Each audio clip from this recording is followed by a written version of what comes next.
The day my parents ran away with my sister Lily, they handed me over to the debt collectors as collateral. This kid's got issues, always glued to books, talking nonsense like an idiot. If you can take her, fine. If not, just sell her for cash. Lily's bright laughter floated from the hallway. Mom, isn't Chloe coming with us? No, sweetie, we're not taking her. I'd heard that sentence countless times. After Lily was born, everyone in the family revolved around her. I ran over, wanting to see, but Mom pushed me away. Don't touch your sister, your hands are dirty. From then on, I was the extra one. When the debt collector's big brother kicked open the door, he saw me squatting in the corner, reading a book on criminal law. Hey, your parents bolted. How do you plan to pay back the money? I closed my book. Sir, I've analyzed your recordings of violent debt collection. 12 points can be argued as civil disputes. Follow my plan, and you can avoid jail time. He froze. I broke down their 3 years of past cases one by one, writing out strategies to mitigate risks. The man with the dragon tattoo finished reading, then cursed. I've been a gang boss for 20 years, and today I just learned you can collect debts legally. He introduced himself as OG Marcus, then crouched down to my eye level. I could clearly see the scar on his chin and my reflection in his pupils. Who taught you to say all that? I shook my head, fighting back my fear as I answered word by word. I taught myself. He scrutinized me from head to toe, his suspicious gaze sweeping over my malnourished arms. Did your parents often hit you? I shook my head. They didn't hit me. They just acted like I didn't exist. There was no plate for me at the dinner table, no face in family photos, and no one cared when I got sick. How old are you?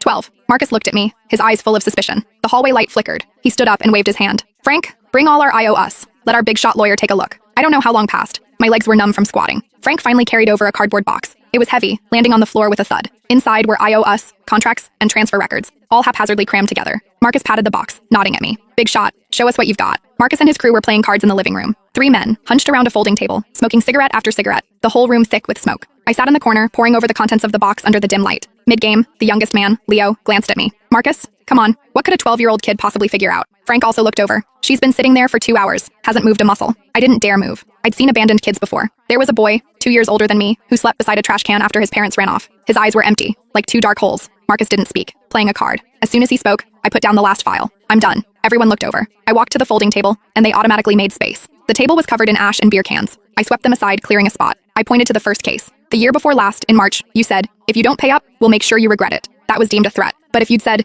if you don't pay up, we will pursue legal action, it would be a legitimate collection notice. Frank's mouth hung open. I pointed to the second. Taking the debtor's fridge and TV was classified as theft. But if you'd had the debtor sign a debt for asset agreement at the time, it would have been a voluntary civil transaction between both parties. Splashing paint. Illegal, but only civil compensation is needed. Go apologize and pay the person, then have them sign a letter of understanding. Last September was the most dangerous. Someone was injured, a pretty serious injury, but they struck first, so you could argue excessive self-defense, not intentional assault. The sentencing difference between those two is 3 years. The room was silent. No one spoke. Marcus leaned back in his chair, arms crossed, his expression shifting from skepticism to seriousness. Marcus, the kid actually makes some sense. Leo, the young one, picked me up and looked me over, his voice astonished. You're only 12? How do you know all this? Are you a genius? I flailed my arms and legs, wanting him to put me down. My face flushed crimson. No one had ever hugged or picked me up since I was little. I wasn't used to the feeling of being lifted off the ground. I was scared. Marcus took a hard drag from his cigarette, then gave Leo a light whack. She's a girl. She's shy.